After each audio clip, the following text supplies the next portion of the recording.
Hello everyone and welcome to your own channel trending exam. तो आज हम लोग करने वाले हैं हमारे चैप्टर नंबर 13 का पार्ट 2। इससे पहले जो हमने पार्ट 1 किया था उसके अंदर हमने नोट्स को डिस्कस किया था, ठीक है। और लगभग लगभग 50% नोट्स जो हम डिस्कस कर चुके थे। अगर आप लोगों ने अब तक हमारे चैप्टर नंबर 1 से लेकर के चैप्टर नंबर 12 तक का कोई भी वीडियो नहीं देखा है तो कोई चिंता की बात नहीं है, मैं प्लेलिस्ट का लिंक डिस्क्रिप्शन बॉक्स में डाल दूंगा, आप पूरी प्लेलिस्ट को वहां से देख सकते हैं। साथ ही साथ जिस पीडीएफ से मैं अभी पढ़ा रहा हूँ मैं इस पीडीएफ का भी लिंक डिस्क्रिप्शन बॉक्स में डाल दूंगा, आप वहां से डाउनलोड करके इसकी सेल्फ स्टडी भी कर सकते हैं, ठीक है। तो चलिए बिना किसी देरी के स्टार्ट करते हैं आज की वीडियो।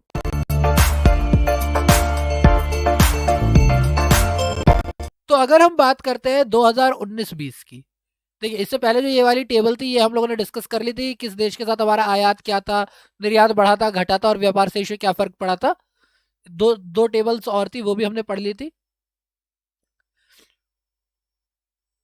2019-20 के अप्रैल नवंबर की अगर हम बात करूं की तुलना में 2021 के अप्रैल नवंबर की अवधि के लिए प्रमुख देशों के लिए भारत का व्यापारिक व्यवसाय संतुलन यूएसए के साथ साथ बांग्लादेश और नेपाल से अधिक अनुकूल व्यापार संतुलन है।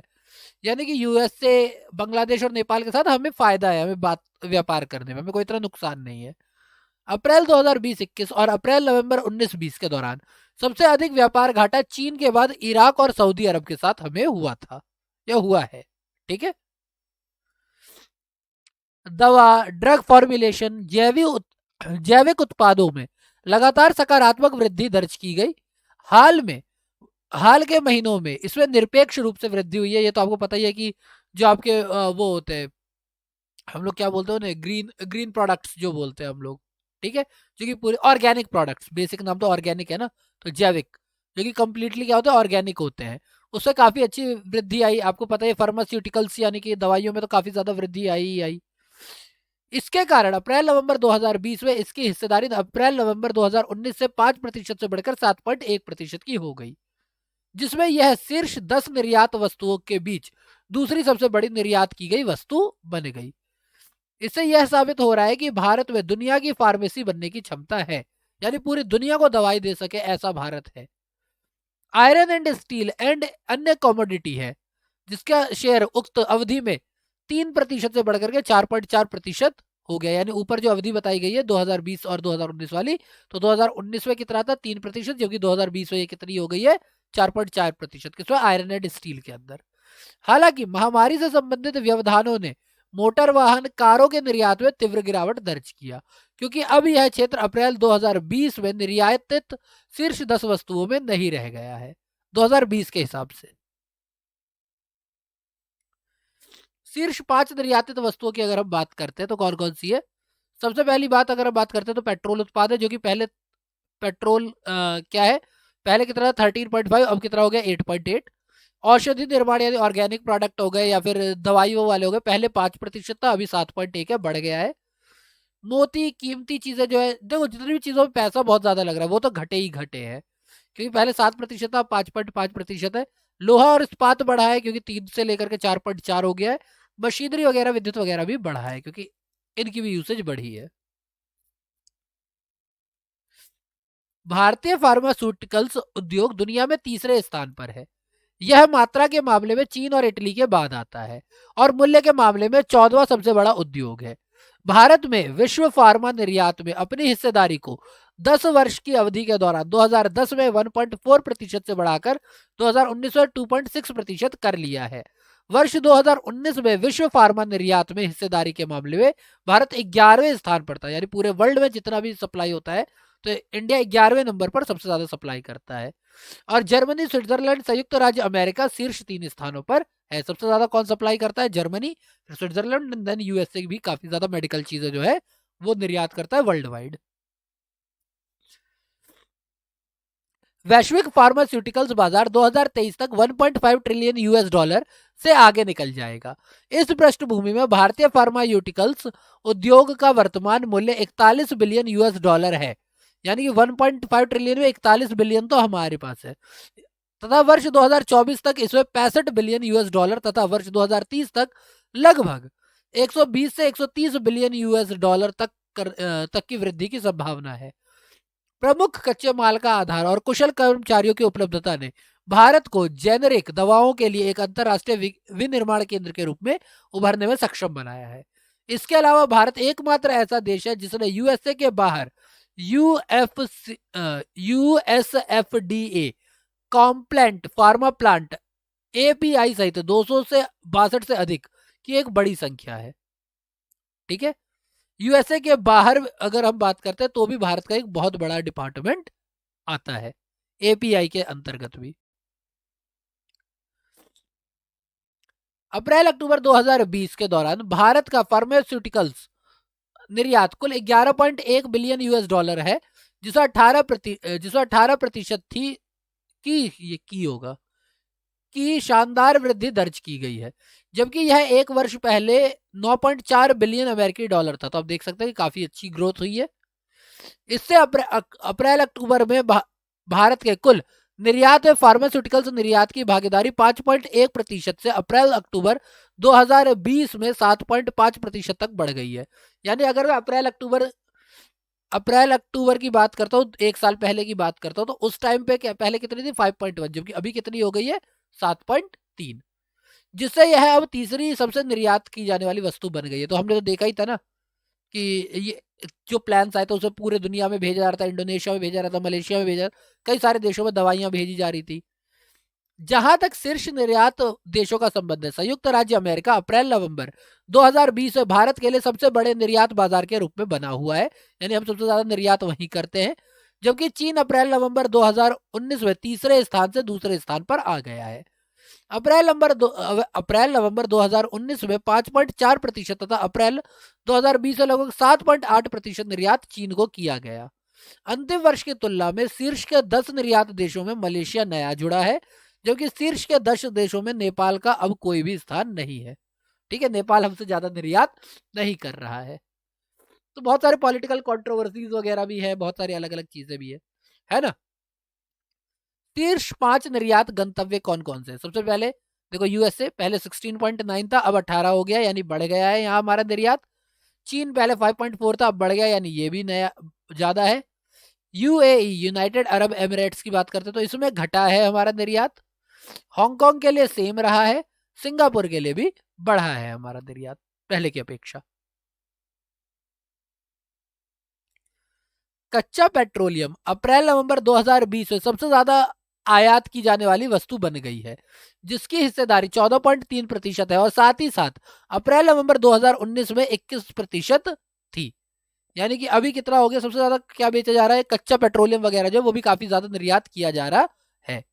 सोने के आयात की हिस्सेदारी अप्रैल नवंबर 2020 में पिछले वर्ष की इसी अवधि में 6.3% से घटकर के 5.6% हो गई। तो समझ ही लो ना, जो दुनिया के पास पैसा ही नहीं है तो कहां से सोना खरीदेगा।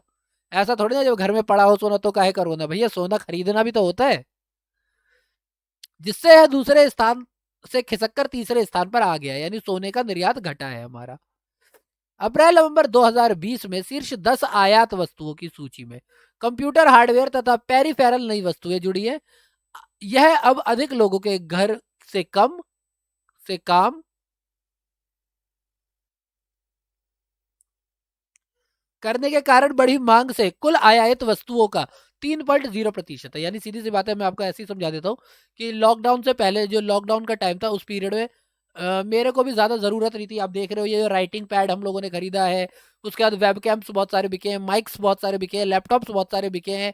तो ये क्यों बिके हैं? क्योंकि वर्क फ्रॉम होम हो रहा था, लोगों ने प्रिंटर खूब खरीदे हैं, नए स्मार्टफोन्स बहुत खरीदे हैं। रीजन यही था क्योंकि इसमें क्या हो गया था, लॉकडाउन में घर से ही करना है, तो इस वजह से। मेरे खुद के एक छोटी सी बात है कि मेरे खुद के पड़ोस की बात है कि 3 बच्चे हैं, तो उनको घर में अब उन्हें 3 फोन चाहिए थे, क्योंकि तीनों को ऑनलाइन क्लासेस लेनी है और सेम टाइम पे क्लासेस लगती है। तो जहां घर में एक फोन से काम चल रहा था, अब घर में 3 4 फोन थे। 3 तो बच्चों के पास थे, एक मम्मी के लिए अलग से भी चाहिए। तो ऐसी मांग बढ़ी है। शीर्ष 5 आयातित वस्तुओं की अगर हम बात करें तो हम कच्चा माल कर रहे हैं आयात, पहले से घटा है हालांकि हमारा आयात। पेट्रोलियम उत्पाद की बात करें तो हमारा आयात बढ़ा है। स्वर्ण की बात करें तो हमने थोड़ा आयात कम किया है, जेब में पैसे ही नहीं थे, लोगों के पास नौकरी ही नहीं थी, कहां से आयात करते। दूर संचार उपकरण जैसा मैंने आपको बताया, कंप्यूटर मोबाइल, इनकी बिक्री तो बढ़ी है। कोल कोक ब्रिकेट्स इनका इनके भी आयात पे क्या हुई है, कमी आई है। अप्रैल नवंबर 2020 में भारत के लिए सबसे बड़े आयात स्रोत के लिए मूल आयात करने वाले 10 शीर्ष देशों में चीन भारत का सबसे बड़ा आयात स्रोत बना। यानी हमने सबसे ज्यादा चीन से ही सामान आयात किया हुआ है। आयात की भागीदारी अप्रैल नवंबर 2019 में 14.5% से बढ़कर के अप्रैल नवंबर 2020 में 17.7% हो गई। तो बेसिकली वो हमारे यहाँ अपने प्रोडक्ट्स का एक काफी बड़ा मार्केट बना रहा है। जबकि स्विट्जरलैंड शीर्ष 10 आयात स्रोतों में शामिल है। यानी स्विट्जरलैंड से जितना भी हम सामान लाते हैं वो 10 टॉप 10 कंट्रीज में भी नहीं आ रहा है। जर्मनी 3.7% की कुल हिस्सेदारी के साथ सूची में नया जुड़ा हुआ है कि हमने जर्मनी से ज्यादा चीजें खरीदनी आयात करनी चालू की। तो आप देख सकते हैं ये वाला हमारा किसके लिए था, ये निर्यात के लिए था कि हम किन किन देशों के साथ निर्यात सबसे ज्यादा कर रहे हैं। ये है आयात के लिए, ठीक है। तो अगर आप देखेंगे तो चीन के साथ हमने अपना आयात बढ़ाया है, पहले 14.5 था, अब 17.7 किया है। यूएसए के साथ हमारा आयात थोड़ा सा कम हुआ है, लगभग वही है। यूएई के साथ आयात में कोई चेंजेस नहीं आए हैं। हांगकांग के साथ हमने अपना आयात बढ़ाया है, वही सऊदी अरब के साथ हमने अपना आयात घटाया है। अगर विश्व की बात करो तो विश्व में बांग्लादेश एक प्रमुख निर्यातक के रूप में उभरा क्योंकि इसकी 2011 से 19 के दौरान प्रभावशाली मिश्रित वार्षिक वृद्धि दर 8.6% रही है, जो भारत की तुलना में 0.9% और विश्व की तुलना में 0.4% अधिक है। ठीक है, पूरे वर्ल्ड के हिसाब से बात करें तो भी ये क्या है 0.5% ज्यादा ही ग्रोथ रही है इसकी, और भारत के हिसाब से लगभग लगभग 1% ज्यादा बेटर, यानी 0.9। परिणाम स्वरूप बांग्लादेश को विश्व निर्यात की हिस्सेदारी में 0.1% से बढ़कर के 2019 में 0.3% हो गई। यानी जहां बांग्लादेश केवल 0.1% निर्यात कर पाता था, अब 0.3% निर्यात करता है। शीर्ष 5 वस्तुओं में निर्यात 2015 के बाद से बांग्लादेश के कुल निर्यात के 90% से अधिक रहा है। यानी कि जो कुछ 5 वस्तुएं हैं वो सबसे ज्यादा रही है, 90% से ज्यादा वही चीजें जाती है। ये पांचों वस्तुएं मुख्य रूप से वस्त्र परिधान फुटवियर उद्योग से संबंधित है। यह अत्यधिक श्रम गहन है और अर्धकुशल श्रमिकों को रोजगार उपलब्ध कराते हैं। यानी इसे बनाने के लिए बहुत सारे लोग चाहिए और अर्धकुशल लोग वहां पर काफी ज्यादा इजीली अवेलेबल है, तो उनको रोजगार काफी अच्छे तरीके से मिल जाता है। दूसरी ओर निर्यात के मामले में भारत का व्यापार अधिक व्यापक है।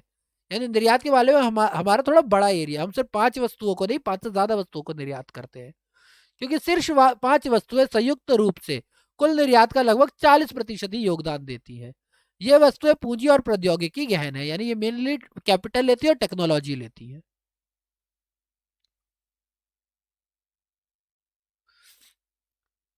विश्व प्रवासन रिपोर्ट 2020 के अनुसार विदेश में रह रहे प्रवासियों की सबसे बड़ी संख्या भारत में 17.5 मिलियन की है और भारत 2019 में 18.3 बिलियन अमेरिकी डॉलर का प्रेषक प्राप्त करने वाला शीर्ष प्राप्त करता था।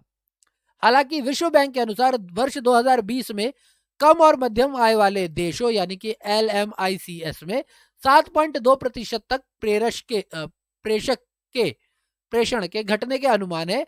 भारत के लिए 2020 में लगभग 8.9% यानी कि 76 बिलियन डॉलर तक कम होने का क्या है इसमें अनुमान है कि ये प्रेषण कम हो सकता है। प्रवासियों के लिए खर्चा जो है वो कम हो सकता है, प्रवासी हट भी सकते हैं। अक्टूबर 2020 के दौरान शुद्ध प्रत्यक्ष विदेशी निवेश अंतर प्रवाह 27.5 बिलियन अमेरिकी डॉलर दर्ज किया गया था, जो कि वर्ष 2019-20 के पहले 7 महीनों की तुलना में 14.8% अधिक रहा, जो वैश्विक निवेशकों के बीच पसंदीदा निवेश गंतव्य के रूप में भारत की स्थिति का समर्थन करता है। जहां तक सेक्टरवार प्रत्यक्ष विदेशी निवेश का संबंध है, यानी कि अगर हम प्राइमरी सेक्टर सेकेंडरी सेक्टर इस हिसाब से सेक्टर वाइज बांटते हैं, तो अप्रैल सितंबर 2019 में 4 बिलियन अमेरिकी डॉलर की तुलना में कंप्यूटर सॉफ्टवेयर और हार्डवेयर ने अप्रैल सितंबर 2020 में 17.6 बिलियन अमेरिकी डॉलर के अधिकतम प्रत्यक्ष विदेशी निवेश इक्विटी अंतर प्रवाह को आकर्षित किया। यानी कि कंप्यूटर के मामले में जहां पहले हमारा 2019 में 4 बिलियन डॉलर का था, अभी वहां पर कितने का है 17.6 बिलियन डॉलर का।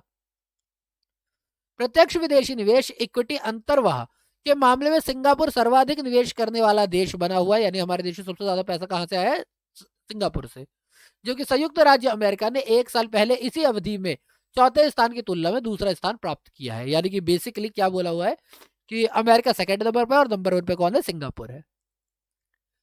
सितंबर 2020 के अंत में भारत का विदेशी कर्ज 556.2 बिलियन अमेरिकी डॉलर दर्ज किया गया, जो कि मार्च अंत 2020 के स्तर के 2.2 बिलियन अमेरिकी डॉलर 0.4% कम है। यानी जो बोला गया था उस हिसाब से 0.4% कम है, जबकि इतने का हमारे ऊपर कर्जा है। प्रमुख विदेशी मुद्राओं की तुलना में अमेरिकी डॉलर के मूल्यह्रास के कारण हुए मूल्यह्रास को छोड़ दे तो विदेशी कर्ज में 8.3 बिलियन अमेरिकी डॉलर की कमी रही है। यानी अगर मूल्यह्रास को हटा देते तो हमने जो अमेरिका से जो हमारा कर्जा था उसमें 8.3 बिलियन डॉलर की कमी हुई है। विदेशी कर्ज के सबसे बड़े घटक के रूप में बाह्य वाणिज्यिक उधार एक्सटर्नल कॉमर्शियल जो बोरोइंग्स है, सितंबर अंत 2020 में 207 बिलियन अमेरिकी डॉलर के साथ मार्चांत 2020 के स्तर में 5.8% कम रहा। यानी कि सबसे ज्यादा जो हमारा कर्जा आता है वो ईसीबी के द्वारा आता है, जो कि 5.8% कम हुआ पिछले के कंपैरिजन में। जबकि दूसरे सबसे बड़े घटक के रूप में अनिवासी जमा का स्टॉक मार्चांत के 2020 के स्तर की तुलना में 5.1% की वृद्धि के साथ 137.3 बिलियन अमेरिकी डॉलर पर पहुंच गया। दूसरा सबसे बड़ा, पहला घटक तो हो गया विदेशी निवेश का कर्जा के तौर पे और दूसरा हो गया अनिवासी जमा। ठीक है। व्यापार ऋण अगर मैं आयात वित्त पोषित करूं तो 2% की कमी के साथ 99.4 बिलियन अमेरिकी डॉलर पर तीसरा सबसे बड़ा घटक रहा। तो तीसरा कौन सा रहा? आयात वित्त पोषण या व्यापार ऋण। सरकारी कर्ज मार्च 2020 में 100.9 बिलियन अमेरिकी डॉलर से बढ़कर के 103.6 बिलियन अमेरिकी डॉलर हो गया। सकल घरेलू उत्पाद के अनुपात में विदेशी ऋण मार्चांत 2020 20.6% की तुलना में थोड़ी वृद्धि के साथ सितंबर 2020 के में 21.6% रहा। कुल विदेशी ऋण स्टॉक के 23.9% के साथ अमेरिका दुनिया का सबसे अधिक ऋणग्रस्त देश है। यानी सबसे ज्यादा कर्जा कौन से देश पे? अमेरिका पे है। जून अंत 2020 तक 554.4 बिलियन अमेरिकी डॉलर के अनुमानित स्टॉक के साथ भारत को वैश्विक रूप से 23वें स्थान पर रखा गया है। यानी उधार लेने के मामले में हम 23वें नंबर पे है। भारत का अल्पकालिक ऋण का हिस्सा 18.9% है, जो न केवल 24.2% के औसत हिस्से से कम है, अपितु किसी भी शीर्ष 20 ऋणी देशों से भी कम है। यानी जो टॉप 20 उधार वाले देश हैं जिनके ऊपर उधार चढ़ा हुआ है उससे भी हमारा कम कर्जा है अभी के टाइम पे, फिर भी बहुत ज्यादा है। भारत एक विकासशील और उभरती हुई बाजार अर्थव्यवस्था होने के नाते आमतौर पर चालू खाते पर घाटे को चलाता है, ताकि उच्च निवेश के लिए विदेशी बचत के साथ घरेलू बचत को पूरक बनाया जा सके। चालू खाता घाटा आमतौर पर एक पूंजी खाता अधिशेष द्वारा वित्त पोषित किया जाता है। हालांकि वित्तीय वर्ष 2019-20 की चौथी तिमाही के बाद से भारत चालू खाता अधिशेष की स्थिति में है और मजबूत पूंजी प्रवाह के साथ भुगतान शेष की स्थिति की ओर बढ़ रहा है। 2020-21 की प्रथम छमाही में आरक्षित निधियों में सुधार हेतु चालू खाता बैलेंस में सुधार एक महत्वपूर्ण कारक रहा है। मजबूत पूंजी प्रवाह के कारण विदेशी मुद्रा भंडार उच्चतर स्तर पर रहा है। इससे 16 माह तक के आयात की स्थिति बनी रही। सितंबर 2020 की समाप्ति तक चीन, जापान, स्विट्जरलैंड और रूस के बाद भारत दुनिया का 5वां सबसे बड़ा विदेशी मुद्रा भंडार धारक है। यानी हमारे पास 5वें नंबर पर सबसे ज्यादा विदेशी पैसा है आज की डेट में। मार्च 2020 की समाप्ति तक 229.7% की तुलना में सितंबर 2020 की समाप्ति तक भारत की अंतरराष्ट्रीय वित्तीय देयता विदेशी मुद्रा भंडार 210.7% है। यानी पहले के 2020 में मार्च के टाइम पे कितनी थी? 229, जबकि सितंबर में ये कितनी हो गई? अब 210। ठीक है। तो इसी के साथ हम लोग अपना नोट्स यहीं पे हमारा कंप्लीट होता है। ठीक है। इस चैप्टर में अभी 250 प्रीवियस ईयर के क्वेश्चन दिए हुए हैं, तो आप खुद ही समझ सकते हो कि ये चैप्टर कितना इंपॉर्टेंट है। तो इसलिए मैं सोच रहा हूं कि एटलीस्ट 10 क्वेश्चन आज ही डिस्कस कर लेते हैं हम लोग इस वीडियो में, बाकी फिर 40-40 के सेट बना लेंगे, 40 के 50 के जैसे बन जाए। प्रश्न कोश पहला क्वेश्चन है, वर्तमान में भारत के अंतरराष्ट्रीय व्यापार के संदर्भ में निम्नलिखित में से कौन सा या कौन से कथन सत्य है या है? भारत के माल का निर्यात माल के आयात से कम है, ये बात तो सच है। भारत में निर्यात जो है आयात से कम है, ये बात तो बिल्कुल सही है। भारत के लोहे व इस्पात रसायनों उर्वरकों और मशीनों के आयात में हाल के वर्षों में कमी आई है। नहीं, हमने अभी देखा था बढ़ा है, लोहा और इस्पात तो बढ़ा है। भारत की सेवाओं का निर्यात सेवाओं के आयात से अधिक है। हाँ, सेवा का निर्यात हमारा ज्यादा है, सही बात है। भारत को कुल मिलाकर व्यापार चालू खाते में घाटा हो रहा है, ये बात भी बिल्कुल सही है। करेक्ट बात है। बीओपी में दोनों में ही घाटा ही चलता रहता है लगभग लगभग। तो इस हिसाब से हमारा पहला, दूसरा और चौथा सही है, यानी डी हमारा करेक्ट आंसर है। आर्थिक समीक्षा 2020-21 के अनुसार दिसंबर 2020-21 के दौरान भारत ने 200.8 बिलियन डॉलर मूल्य का माल निर्यात किया और 258.3 बिलियन डॉलर मूल्य का आयात किया। तो कथन एक सत्य हो गया। भारत के लोह व इस्पात रसायन उर्वरकों और मशीनों के आयात में हाल के वर्षों में बढ़ोतरी आई है, कमी तो बिल्कुल नहीं आई है। अतः कथन दो गलत है। भारत में सेवाओं का निर्यात 2019-20 के दौरान 213.19 बिलियन डॉलर था, जबकि आयात 128 कहते हैं बिलियन डॉलर था। अतः कथन तीन भी सही है। ये 213, ये 128, तो यानी निर्यात ज्यादा है सेवाओं का। और आर्थिक सर्वेक्षण 2020-21 के अनुसार भारत का चालू खाता घाटा पिछले 10 वर्षों में औसतन 2.2% रहा है। यद्यपि यह वित्त वर्ष 2019-20 के अंतिम तिमाही में जीडीपी के 0.1% सरप्लस हो गया था, लेकिन फिर भी क्या है, हमारा लगभग लगभग घाटा ही चल रहा है।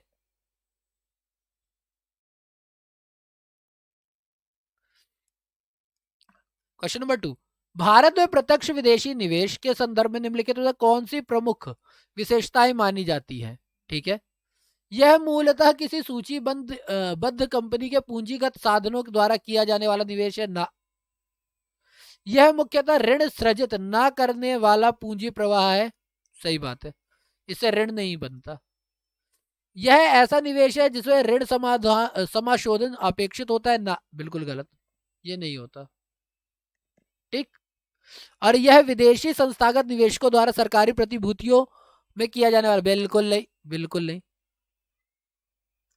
2020 का क्वेश्चन है, प्रत्यक्ष विदेशी निवेश एफडीआई की अगर हम बात करते हैं तो भारत के बाहर के निवासियों द्वारा गैर सूचीबद्ध भारतीय कंपनियों को पूंजीगत लिखतों के माध्यम से किया गया निवेश है, अथवा सूचीबद्ध भारतीय कंपनियों की पूर्णतः डायल्यूटेड आधार पर जारी प्रदत्त इक्विटी के 10% या उससे अधिक किया गया निवेश है। यानी कि जो भी आपकी कंपनी से 10% या उससे ज्यादा किया गया हो। तो इसका मतलब हो गया कि हमारा एक जो है गलत हो गया, पहला ऑप्शन तो गलत है। प्रत्यक्ष विदेशी निवेश भारतीय कंपनियों द्वारा जारी इक्विटी शेयर, डिवेंचर और अधिमान शेयर में किया जाने वाला निवेश है। अतः एफडीआई सरकारी भूतियों में किया जाने वाला निवेश नहीं है, इसीलिए डी भी गलत है। इस तरह के शेष निवेश में ऋण समाशोधन अपेक्षित नहीं होता, इसीलिए सी भी गलत है। और एफडीआई ने घरेलू अर्थव्यवस्था में नई पूंजी, नई प्रौद्योगिकी आती है और रोजगार के मौके आते हैं, इसलिए ये ऋण सृजित ना करने वाली पूंजी प्रवाह है। तो इसका मतलब बी एकदम करेक्ट आंसर होगा इसका। ठीक है। क्वेश्चन नंबर 3, यदि निकट भविष्य में दूसरा वैश्विक वित्तीय संकट होता है तो निम्नलिखित में से कौन सा कार्य या नीतियां भारत को सबसे अधिक संभावना के साथ कुछ उन्मुक्ति प्रदान कर सकती है? पहला दे रखा है, अल्पकालीन विदेशी ऋण पर निर्भर ना रहना, कुछ और विदेशी बैंकों को प्रारंभ करना, पूंजी खाते में पूर्ण परिवर्तनीय बनाए रखना। तो देखो कौन सी नीति है जिससे भारत को वैश्विक संकट से बच सकता है भारत? तो पहली बात, पूंजी खाते में पूर्ण परिवर्तन करके तो बिल्कुल नहीं बच सकता। विदेशी बैंक चालू करके भी कोई फायदा नहीं होगा। हाँ, अल्पकालीन विदेशी ऋण को अगर निर्भर ना रहे, वो उस पर ना रहे, उसका खुद का सेल्फ फाइनेंस हो, तो यहाँ पर उसका फायदा होगा। इसीलिए केवल एक जो है वो करेक्ट है, यानी ए हमारा करेक्ट आंसर होगा। यदि निकट भविष्य में दूसरा वैश्विक संकट होता है तो अल्पकालीन विदेशी ऋणों पर निर्भर न रहना भारत को कुछ उन्मुक्ति प्रदान कर सकती है। कुछ और विदेशी बैंकों को प्रारंभ करना वैश्विक अर्थव्यवस्था में बढ़ा हुआ जोखिम होगा। मुद्रा परिवर्तनीय उस स्थिति को प्रदर्शित करता है जिसमें एक मुद्रा किसी भी विदेशी एक मुद्रा होगी, एक मुद्रा, ये मुद्रा है, किसी भी विदेशी मुद्रा में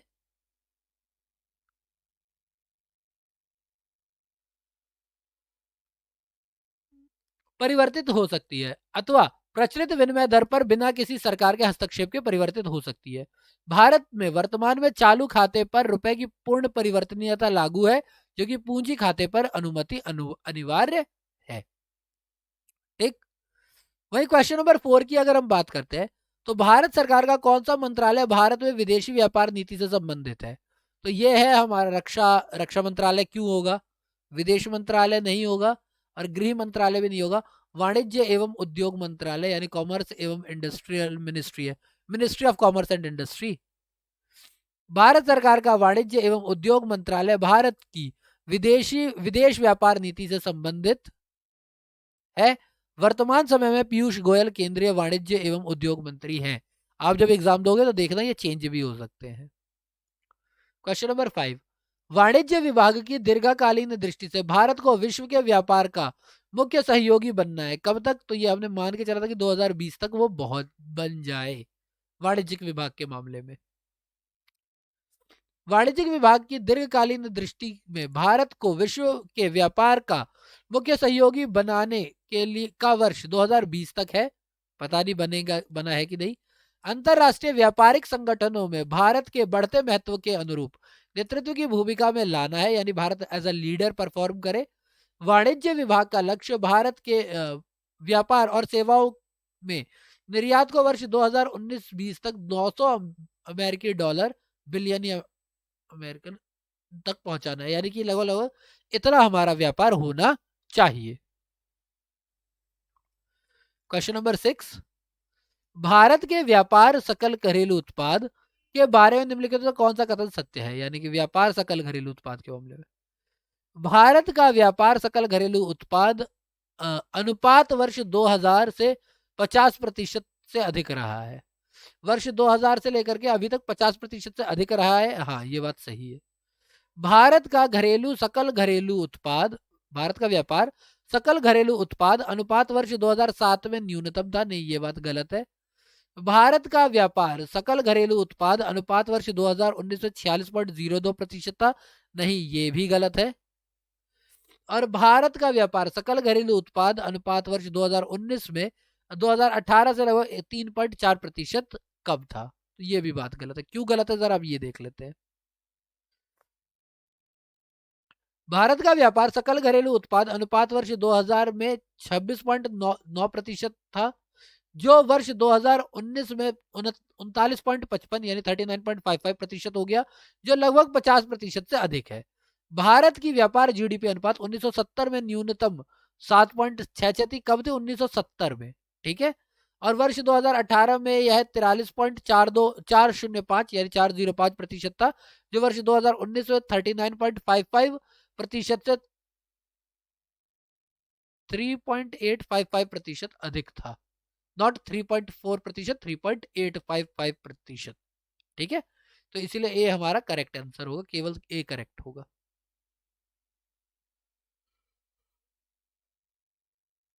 क्वेश्चन नंबर 7, 2011-12 में भारत का बाह्य व्यापार का आंकड़ा पहुंच गया था लगभग कितने रुपए के करीब? 71,000 करोड़, 81,000 करोड़, 91,000 करोड़ या 1,01,00,000 करोड़? तो अगर मैं इसकी बात करूं तो ये लगभग लगभग आराम से 38 लाख के ऊपर था।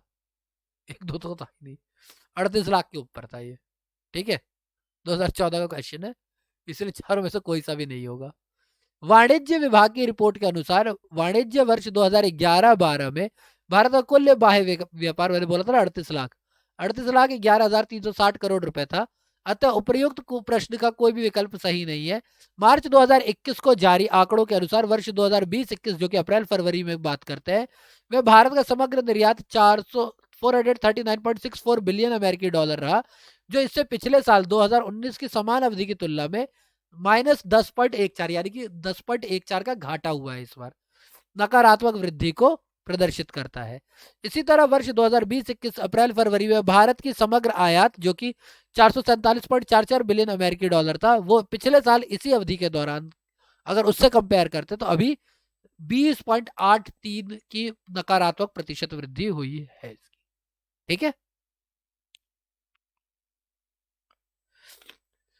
क्वेश्चन नंबर 8, 2011-12 में भारत का बाहरी व्यापार था कितना था हमने अभी पढ़ा है, 38,11,000 कुछ करोड़ रुपए था। 360, थोड़ा सा और ऊपर कर लेता हूँ, 38,11,360 करोड़ रुपए। तो इनमें से तो कोई सा भी ऑप्शन करेक्ट नहीं है। ठीक है, क्वेश्चन नंबर 9, भारत का कुल माल व्यापार मर्चेंडाइज ट्रेड जीडीपी के प्रतिशत के रूप में वर्ष 2004-5 में 29.5% से बढ़कर के 2012-13 में हो गया है कितना। क्वेश्चन 2014 के बारे में दे रखा है, तो उस टाइम के बारे में पूछा होगा कि 4-5 से 12-13 में कितने प्रतिशत की वृद्धि आई है। तो अगर मैं लिटरली बात करता हूं तो 12-13 में ना लगभग लगभग ये 42% से ऊपर ही था, 42-44 के बीच में था। ठीक है, 42-44 के बीच में था। तो इसीलिए मेरे हिसाब से इनमें से इस वाले पे डाउट है, पर ये तीन तो नहीं होंगे क्योंकि 40 तो प्लस था, ये तो मुझे पता है, ये तीन तो नहीं होंगे।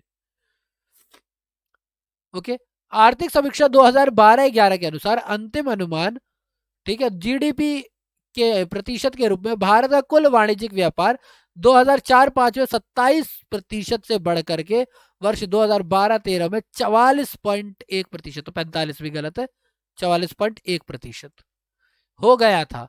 विश्व बैंक के आंकड़ों के अनुसार वर्ष 2017 में यह घट करके 28.70% के स्तर पर आ गया है। आर्थिक समीक्षा 2019-20 के अनुसार विगत कुछ वर्षों में सकल घरेलू अनुपात के साथ पण्य निर्यातों के अनुपात में गिरावट आई है। पूर्ण होगा ये, पुण्य तो नहीं होना चाहिए। जो भुगतान शेष की स्थिति पर ऋणात्मक प्रभाव को सूचित करता है, यानी अगर हमारे सकल घरेलू उत्पाद में निर्यातों में कमी आएगी तो हमारा बीओपी क्या होगा, नेगेटिव होगा। निर्यात अगर घटेगा तो हमें बुरा प्रभाव पड़ेगा। जहां वर्ष 2009 से 14 के दौरान यह अनुपात 15.7% रहा, वहीं 2014 से 19 के दौरान यह 12.7% हो गया और 2018-19 में यह 12.1%।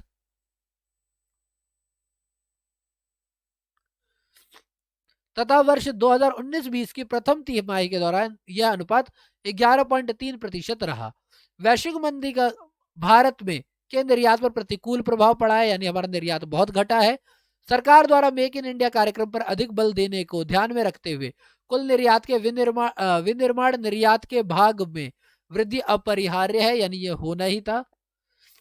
कुल पण्य निर्यातों में भारत में विनिर्मित पण्य का निर्यात वर्ष 2009 और 9 से 13 के दौरान 66.5% रही, जबकि 2014-18 के दौरान यह 72.8% रहा। 2017 और 18 के दौरान यह क्रमशः 17 में 74.4 और 18 में 72.8% रहा। विश्व बैंक द्वारा जारी आंकड़ों के अनुसार 2019 में भारत का कुल माल व्यापारी जीडीपी का 28.24% रहा। खूब सारा डाटा है, आपको बस एक्सप्लेनेशन पढ़नी है, ज्यादा याद नहीं करनी, ताकि आपको डेटा याद रह सके कि बहुत डेटा है इसके अंदर। वही पे बात करते हैं क्वेश्चन नंबर 10 की। वाणिज्यिक सेवाओं के निर्यात में भारत का विश्व में वर्ष 2014 में क्या स्थान था। तो अगर 2014 की बात करता हूं तो उस टाइम पे भारत का 8वां स्थान था। ठीक है, उस टाइम की बात मैंने बोली, यानी 2016 की। प्रश्नकाल में वाणिज्यिक सेवा और निर्यात और आयात दोनों में ही भारत का 8वां स्थान था। विश्व व्यापार संगठन द्वारा वर्ल्ड 2019 में जारी आंकड़ों के अनुसार 2019 में भी वाणिज्यिक सेवाओं और निर्यातों में भारत का स्थान 8वां ही है। ठीक है, तो चलिए आज हम लोगों ने 10 क्वेश्चन डिस्कस कर लिया, बाकी 240 क्वेश्चन और बचते हैं जो कि हम लोग अपने आने वाले नेक्स्ट पार्ट में करेंगे। अगर आपको वीडियो अच्छी लगी हो, नोट्स आपको समझ में आए हो, तो प्लीज वीडियो को लाइक करें। अगर आपने चैनल अभी तक सब्सक्राइब नहीं किया है तो भाई कितनी बार बोलूं, क्यों बुलवा रहे हो बार बार, चैनल सब्सक्राइब कर दो चैनल सब्सक्राइब। तो बस ऐसे ऐसे ना क्लिक कर देना है, क्लिक, ऐसे क्लिक कर दोगे ना, क्लिक एक ही बार, दूसरी बार करोगे तो अनसब्सक्राइब हो जाएगा। एक बार क्लिक कर दोगे ना ऐसे, तो बस कलर चेंज हो जाएगा, आपको मैजिक देखने को मिल जाएगा, हमें सपोर्ट मिल जाएगा। तो चैनल सब्सक्राइब करें, और आपको भी लगता है कि हमारी रीच दूर तक पहुंचनी चाहिए तो प्लीज वीडियो को शेयर करें, ज्यादा से ज्यादा शेयर करें। ठीक है, चलिए, तो इसी के साथ मैं आज की वीडियो को यहीं पर रैप अप कर रहा हूँ। अगली वीडियो जल्दी लेके आऊंगा, हो सकता है कल ही लेकर के आ जाऊं। तो be safe, stay safe, and thank you for your time.